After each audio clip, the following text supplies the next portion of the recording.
पत्र के लिए धन्यवाद। कार्यक्रम के सभी श्रोताओं को ध्वनिमित्र पांडुरंग पुराणिक का नमस्कार। अरुण पांडे जी आपको भी नमस्कार। श्रोताओं को अरुण पांडे का नमस्कार। पांडुरंग जी आपको भी नमस्कार। अरुण पांडे जी मेल हमारे पास उपस्थित हैं जी, और उपस्थिति में ये है कि आज भी हमने ताज मोहम्मद और एक दो और श्रोताओं के करीब 12-15 मेल जब मैं आपका इंतजार कर रहा था तो हमने मिटाए हैं।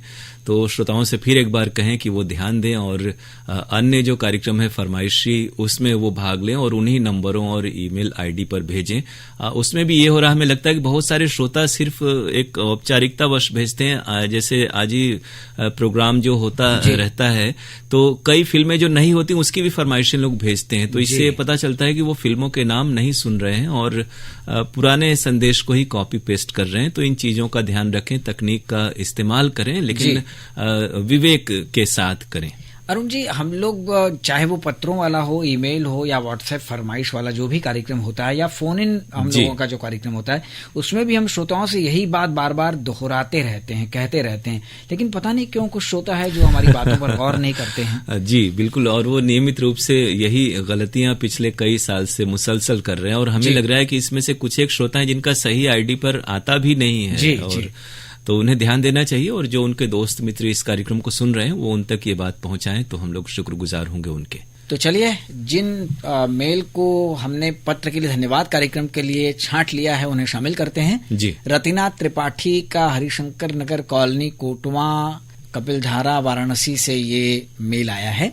ये लिखते हैं कि 12 सितंबर 2022 को एक ही कलाकार में मदन मोहन जी पर आपने कार्यक्रम पेश किया था, हमने सुना, अच्छा लगा। लेकिन आपका ध्यान मैं आकर्षित कराना चाहता हूं कि कुछ ही दिन पहले एक ही कलाकार कार्यक्रम में मदन मोहन पर ही कार्यक्रम प्रसारित किया गया था जो हम लोगों ने सुना था। दोबारा वही कार्यक्रम बिल्कुल ध्यान दिलाने के लिए हम बहुत आपके आभारी हैं और हम लोग इस बात का ख्याल रखेंगे कि पुनरावृत्ति न हो, खासतौर से इस तरह के जो तमाम कलाकार हैं। प्रयास ये होना चाहिए कि अगर किसी की आसपास जयंती है, पुण्यतिथि है तो खास अवसर पर उस कलाकार को शामिल किया जाए, उससे हम पुनरावृत्ति से बच सकेंगे। और आपने जो बात कही उसकी हम लोग कोई तरीका निकालते हैं जिससे उद्घोषक एक दूसरे को जान पाएंगे कि किस दिन हाल ही में कौन से विषय पर फिल्म कौन सी थी या किस कलाकार पर कार्यक्रम किया गया। जी, आगे लिखते हैं कि 12 सितंबर को ही गृहलक्ष्मी कार्यक्रम प्रसारित किया गया था जिसमें डॉक्टर रंजना जायसवाल द्वारा प्रस्तुत कहानी गेस्ट रूम हमने सुनी, जो बहुत ही मर्मस्पर्शी भी थी, साथ ही मनोरंजन से भरपूर थी।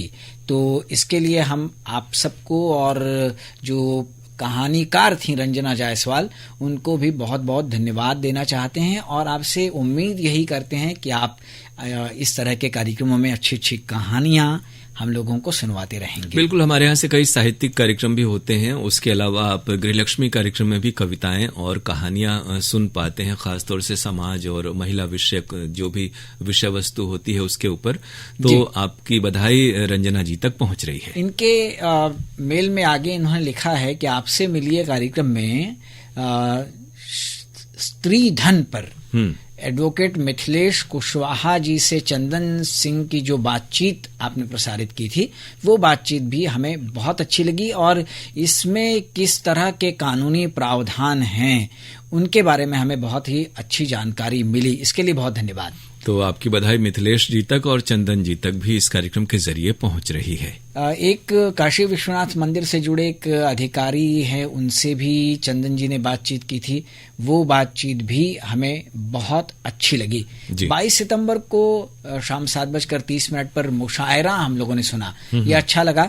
और अंगनैया कार्यक्रम और गृहलक्ष्मी कार्यक्रम में हिंदी दिवस पर भी कुछ रोचक जानकारी दी गई थी वार्ता के द्वारा। तो ये बातचीत भी, ये वार्ता भी हम लोगों को और जानकारी भी बहुत अच्छी लगी। आपका प्रयास बहुत सराहनीय है, इसके लिए हम आपको धन्यवाद देना चाहते हैं। आराधना कार्यक्रम के बारे में इन्होंने लिखा है जो हमारे केंद्र से प्रतिदिन प्रातःकाल प्रसारित होता है। इसमें जो आधुनिक तरह के भजन हैं, जो सुगम संगीत वाले, वो तो प्रसारित आप करते ही हैं, साथ ही शास्त्रीय संगीत का पुट लिए हुए जो भजन होते हैं वो भी इसमें प्रसारित होते हैं, जिससे कार्यक्रम बहुत ही रोचक हो जाता है। इसके लिए हम आपको धन्यवाद देना चाहते हैं। तो आपको ये तमाम कार्यक्रम पसंद आ रहे हैं, आपकी बधाई संबंधित अनुभाग और प्रस्तुताओं तक पहुंच रही है, और खासतौर से जो शास्त्रीय और सुगम संगीत की जो भारतीय परंपरा है वो अपने आप में ही आध्यात्मिक रूप से समृद्ध है, और ऐसी प्रस्तुतियां आपको पसंद आ रही हैं। हम बहुत शुक्रगुजार हैं आपके। इन्होंने ये लिखा है कि गुड मॉर्निंग कार्यक्रम में इस समय गाने कम बज रहे हैं, ये अच्छा लग रहा है और जानकारी ज्यादा शामिल की जा रही है। अगर इस तरह इस कार्यक्रम को जारी रखा जाए तो 100वां एपिसोड जल्दी ही हो जाएगा और हम लोग इसके लिए खुशियां मनाएंगे। तो बहुत ही प्रयास के साथ ये कार्यक्रम शुरू हुआ और हमारे तमाम साथी आपके लिए रुचिकर और नए अंदाज में कार्यक्रम लेकर आ रहे हैं, वो आपको पसंद आ रहे हैं, तो आपकी बधाई उन तक पहुंच रही है। हम लोग का प्रयास होता है कि गीत संगीत और सूचना का एक समुचित समन्वय हो, आपको अद्यतन जानकारी भी मिले और मनोरंजन भी साथ ही साथ होता रहे। आपके इस मेल के लिए हम बहुत बहुत शुक्रिया कह रहे हैं आपको। जमानिया गाजीपुर के सुरेश जायसवाल, उर्मिला, दीपक और स्वाति जायसवाल ने ये मेल भेजा है। इन्होंने लिखा है कि 28 अगस्त को स्वास्थ्य में जयते कार्यक्रम में डॉक्टर नीरज खन्ना से पांडुरंग पुराणिक भैया की बातचीत सुनी जो बहुत ही ज्ञानवर्धक थी। डॉक्टर साहब इतनी अच्छी तरह से जानकारी देते हैं और विषय को इतनी अच्छी तरह से समझाते हैं कि हम लोगों के आसानी से समझ में आ जाता है। तो डॉक्टर नीरज खन्ना जी को और पांडुरंग जी को दोनों को हमारी ओर से बहुत बहुत बधाई। जी बिल्कुल, बहुत ही इसी कारण से तो ये कार्यक्रम बहुत ही लोकप्रिय है, और अभी हम लोगों ने सेंचुरी की बात की, इस कार्यक्रम ने कई सेंचुरी लगाई है, और डॉक्टर नीरज खन्ना जी की वाकई ये खासियत है कि वो विषय वस्तु को बहुत ही सहजता से, स्नेह के साथ और आपके दिल की गहराई में उतर जाने के अंदाज में आप तक पहुंचाते हैं, तो आपकी बधाई उन तक पहुंच रही है। जी इन्होंने आगे लिखा है कि 7 सितंबर को अंजू तिवारी ने गुड मॉर्निंग बनारस कार्यक्रम पेश किया था, अच्छा लगा। 8 सितंबर को सना सलीम ने ये कार्यक्रम पेश किया था, और विश्व फिजियोथेरेपी दिवस पर जो उन्होंने डॉक्टर साहब से बात की थी, जानकारी दिलवाई थी, वो बहुत ज्ञानवर्धक थी। 14 सितंबर को भी सना सलीम ने गुड मॉर्निंग बनारस पेश किया था। इसमें विश्व हिंदी दिवस पर डॉक्टर श्रद्धा सिंह ने जो जानकारी दी थी इस कार्यक्रम में, वो जानकारी हमें बहुत अच्छी लगी, और उस दिन सना ने बहुत खाटी बनारसी बोली में कुछ बातें कही थी जो सुनकर दिल गदगद हो गया। उनके बारे में हमारे सीनियर सिटीजन श्रोता असगर अली जी जो शिकायत करते हैं, अंग्रेजी शब्दों का वो ज्यादा इस्तेमाल करती हैं, तो अगर उन्होंने 8 सितंबर और 14 सितंबर वाला कार्यक्रम सुना होगा तो निश्चित रूप से उनको ये शिकायत नहीं होगी। और प्रोग्राम के बीच बीच में कुछ सिंपल अंग्रेजी का प्रयोग होता रहता है, और होना भी चाहिए, बोलचाल की भाषा है तो आजकल सबके समझ में आती है। इसलिए हम तो यही कहेंगे कि भाई गुड मॉर्निंग बनारस इस समय नंबर 1 है। हमारे तमाम साथी अपने अपने अंदाज में प्रोग्राम करते हैं, और सभी का प्रयास होता है कि उनके कार्यक्रम आप तक पहुंचे और आपको अच्छे लगे। इस मेल के लिए हम आपको शुक्रिया कह रहे हैं। असगर अली जी का ये मेल आया है। इन्होंने लिखा है कि शिवपुर वाराणसी से कि 3 दिन के बाद रेडियो प्ले किया तो सना सलीम जी की आवाज सुनने को मिली। सना जी आजकल सभी प्रोग्राम बहुत अच्छी तरह प्रसारित कर रही हैं, खासकर गजलों का जो प्रोग्राम होता है जैसे कहकशां, तो जो आज का प्रोग्राम था 29 तारीख का जी, ये प्रोग्राम हमें बहुत ही अच्छा लगा। बेहद अच्छी अच्छी गजलें और बहुत अच्छी बातों के साथ पेश की गई, इसके लिए सना को बहुत बहुत बधाई। तो सना जी तक आपकी बधाई पहुंच रही है, और उनका अंदाज, उनकी प्रस्तुतियां आप तमाम श्रोताओं को पसंद आ रही हैं, तो उन्हें बहुत हौसला मिलेगा आपकी इन बातों से, और वो और भी बेहतर करने का प्रयास करेंगी। इन्होंने लिखा है कि पांडुरंग जी और अरुण पांडे जी भी कार्यक्रम लेकर हेलो फोन इन फरमाइश या जो और कार्यक्रम आते हैं डॉक्टरों वाले या फरमाइशी अन्य कार्यक्रम आते हैं, उन कार्यक्रमों में उनसे हम लोगों की मुलाकात होती ही रहती है, बातचीत होती रहती है। इन्होंने लिखा है कि एक रिक्वेस्ट है, थोड़ा एक ही तरह के विज्ञापन और समाचार का बार बार हर 2 गाने के बाद प्रसारण अगर आप कम कर दें तो मेहरबानी होगी। अब ये तो पिछले 15 15-16 वर्षों से आप लोगों की ये बातें बार बार हमारे तक आती हैं, फोन इन के जरिए या फिर पत्रों और मेल के जरिए, लेकिन इस बात को हम लोगों ने कई बार आपको बताया हुआ है कि विज्ञापनों की बुकिंग जो है वो अलग अनुभाग और राजस्व अर्जन का विषय है और उसमें विज्ञापन दाता की मंशा के अनुरूप ही विज्ञापनों का प्रसारण होता है और वो जितने दफे चाहते हैं, जितना उसका भुगतान करते हैं, उस हिसाब से उस तय समय पर विज्ञापनों का प्रसारण होता है। तो इसमें कुछ अपनी ओर से हम लोग नहीं कर सकते हैं, फिर भी हमारा प्रयास होता है कि विज्ञापन का कंटेंट और कार्यक्रम का जो कंटेंट है, सामग्री है, उसमें तालमेल बना रहे। और अक्सर ये होता भी है कि इतने ज्यादा भी विज्ञापन नहीं होते कि आधे घंटे में आपको कभी कभी बहुत पहले ऐसा होता था कि 20-20 मिनट विज्ञापन होते थे, अब उतने नहीं है। लेकिन जो बार बार वाली बात है तो वो विज्ञापन दाता की मंशा और बुकिंग के हिसाब से वैसा होता है। उम्मीद करते हैं आप ये बात अच्छी तरह समझ गए होंगे और सहयोग बनाए रखेंगे। मेल के लिए शुक्रिया हम आपको कह रहे हैं। दिलशाद हुसैन ऊंची तकिया मुबारकपुर से हमें लिखते हैं कि 11 अक्टूबर को जो कार्यक्रम कहकशां पेश किया था कमलेश वर्मा भैया ने, वो कार्यक्रम हमने सुना, बहुत ही रोचक था, अत्यंत मनभावन लगा। इतनी अच्छी प्रस्तुति के लिए आकाशवाणी वाराणसी और कमलेश वर्मा को बधाई। तो कमलेश जी को जरूर आपकी इस बधाई से बहुत ही हौसला मिलेगा और वो और भी बेहतर प्रस्तुतियां आपके लिए लेकर आएंगे। बहुत शुक्रिया हम इन्हें कह रहे हैं इस मेल के लिए। आगे ये लिखते हैं कि 8 अक्टूबर को आकाशवाणी वाराणसी से गुड मॉर्निंग बनारस अरविंद गुप्ता ने पेश किया था। देश दुनिया और बनारस का हाल जानने को मिला। मुंशी प्रेमचंद के साहित्य ईदगाह का जिक्र कर इन्होंने मन मोह लिया। हामिद ने बूढ़े दादी के लिए ईदी से क्या खरीदा, मेले से सुनकर दिल खुश हो गया, दिलशाद हो गया। इतनी अच्छी प्रस्तुति के लिए धन्यवाद। तो इतने अच्छे मेल के लिए धन्यवाद। और प्रेमचंद की कहानियां वास्तव में हम लोग बचपन से पढ़ते आए हैं और उपन्यास कथा सम्राट उन्हें कहा जाता है और वो हमेशा से हम सबके लिए एक यथार्थ परक उनकी रचनाएं होती हैं और वो प्रेरणा स्रोत रही हैं उनकी रचनाएं। आपको अरविंद जी की प्रस्तुति पसंद आई, आपकी बधाई उन तक पहुंच रही है। बहुत बहुत शुक्रिया आपको इस मेल के लिए। प्रवीण कुमार बिंद का कोयलरा भदोही से ये मेल आया है जी, और इन्होंने लिखा है कि अरुण जी, हम आप को बहुत पसंद करते हैं लेकिन आपसे नाराज भी हैं क्योंकि मेरे कार्यक्रमों को पसंद करते हैं। जी।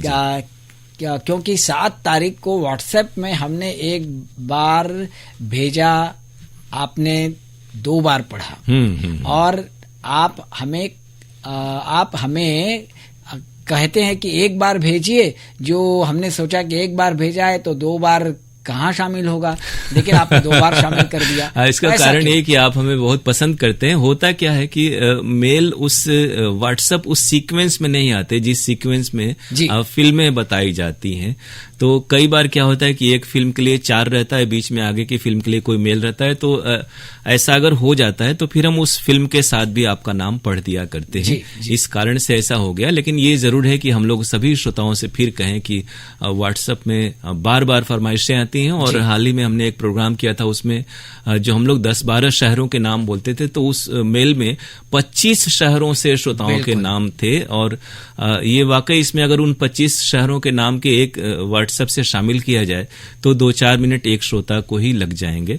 तो इस बात का ख्याल रखें कि एक व्हाट्सएप में एक स्थान से ही श्रोता अपना नाम भेजें। अरुण जी, जब हम लगभग 11:30 बजे शुरू करते हैं तो पहला गाना होने के बाद हम लोगों को 15-15 मिनट तक नाम पढ़ने बिल्कुल, और उसी में ये होता है कि जैसे 10-12 किसी फिल्म के लिए और 1-2 किसी फिल्म के लिए, तो उसमें अंदर में पता नहीं चलता। कई श्रोता ऐसे हैं जो फिल्म का नाम शुरुआत में नहीं लिखते, तो हमें मालूम नहीं होता कि वो किस गाने की फरमाइश के लिए है।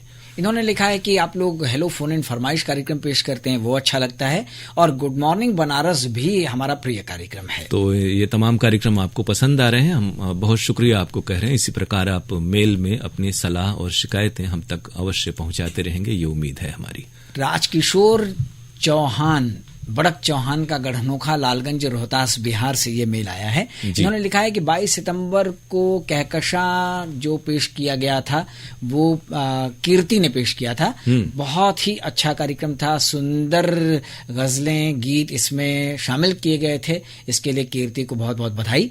23 सितंबर को कृषि जगत में प्रधानमंत्री फसल बीमा योजना पर प्रमोद कुमार श्रीवास्तव से दिनेश कुमार सिंह जी की जो बातचीत थी, हम सब कृषकों के लिए लाभकारी जानकारी थी। 25 सितंबर को आज इतवार है में श्याम मोहन अस्थाना की लिखी झलकी एक खबर झूठी, ये भी हमने सुनी। डॉक्टर वरुण श्रीवास्तव जी की बेहद सुंदर प्रस्तुति थी। 28 सितंबर को गृहलक्ष्मी में काशीन्द्र विश्वविद्यालय की जूही केशरी जी की वार्ता प्रसव के उपरांत खान पान कैसा हो, ये हमने सुना, ये भी हमें बहुत अच्छा लगा। कृषि जगत में इसी दिन रुदल प्रसाद चौधरी से दिनेश जी की बातचीत गेहूं की उन्नत प्रजाति कैसे प्राप्त करें, ये बातचीत हमें बहुत अच्छी लगी। 30 सितंबर को कृषि जगत में डॉक्टर शैलेंद्र कुमार त्रिपाठी से दिनेश जी की बातचीत थी। पर्यावरण संरक्षण के क्या लाभ हैं, जीवन रक्षक उपयोगी बातें थी इसमें, इसके लिए हम धन्यवाद देना चाहेंगे। 1 अक्टूबर को दिनेश जी ने अरहर की खेती कैसे करें, इस पर बहुत अच्छी जानकारी दी थी, वो भी हमें बहुत अच्छी लगी। 6 अक्टूबर को अंगनैया में कोमल गौतम से अर्चना गोस्वामी जी की बातचीत छोटा परिवार सुखी परिवार, यह अच्छी थी। 9 अक्टूबर को आज इतवार है में जसवीर सिंह की कलम से निकली झलकी हड़ताल पेश की गई थी, कमल दत्त की प्रस्तुति थी, यह भी अच्छी थी। इन सभी कार्यक्रमों को हम ध्यान से सुनते हैं, उसके बाद ईमेल लिखना शुरू करते हैं। सभी जो प्रस्तुत करता है, सभी लोग हैं, सबको हम बहुत बहुत धन्यवाद देना चाहते हैं। तो बिल्कुल, आपने तो बहुत ही तफसील से मेल लिखा और पांडुरंग जी ने उससे पढ़ा भी, और आपने स्वयं कहा इन तमाम प्रस्तुतियों के लिए आपकी बधाई प्रस्तुताओं तक और कलाकारों तक पहुंच रही है। इन्होंने आगे लिखा है कि एक छोटा सा सुझाव है कि बड़े भैया पांडुरंग पुराणिक जी हमारा ईमेल इतनी तेजी से पढ़ते हैं, इतनी रफ्तार से पढ़ते हैं, हाँ लंबा होता है हालांकि, और अरुण जी उसका जवाब भी बड़ी तेजी से देते हैं। नहीं, हम तो बहुत मुख्तसर सा जवाब देने की कोशिश करते हैं। जैसे आज ही देखिए प्रोग्राम खत्म होने का वक्त आ गया है और आपका मेल देखने से भी लग रहा है कि पूरा पढ़ा गया, और बहुत विस्तार से आप मेल लिखते हैं, तो आपको हम बहुत शुक्रिया कह रहे हैं। इसी प्रकार आप लिखते रहें और हम लोग भरपूर कोशिश करते हैं कि आपको शिकायत का अवसर न मिले। बिल्कुल, तो हम पढ़ेंगे भी और अरुण जी जवाब भी देंगे। और उन्होंने लिखा है कि इस समय आकाशवाणी वाराणसी भारत में नंबर 1 पर है, हमारी तरफ से बहुत बहुत बधाई। बहुत बहुत शुक्रिया, और इस नंबर 1 में आप सभी का योगदान है, जो आप सभी हमारे तमाम कार्यक्रमों में सहभागिता अपनी सुनिश्चित करते हैं। बहुत बहुत शुक्रिया आप तमाम श्रोताओं का। अब ढेर सारी शुभकामनाएं देते हुए श्रोताओं से विदा लेने की बारी आ गई है, तो कहते हैं नमस्कार।